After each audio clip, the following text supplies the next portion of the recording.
আজকে সমাবেশে আমরা আসার উদ্দেশ্য হলো যে এই আমিরে জামাতের যে ডাক আল্লাহর জমিনে আল্লাহর দ্বীন বাস্তবায়ন করার লক্ষ্যে, এই জন্য আমরা একজন মুসলমান হিসাবে আমার নৈতিক দায়িত্ব এবং আমার উপরে ফরজ এই হিসাবে আমরা আসছি যোগদান করার জন্য।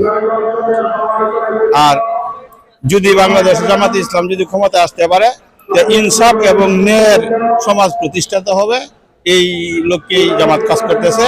আমরা দৃঢ়ভাবে বিশ্বাস করি। আমরা বহুত সরকার দেখছি বিগত সময়, জামাতরে আরেকবার দেখতে চাই।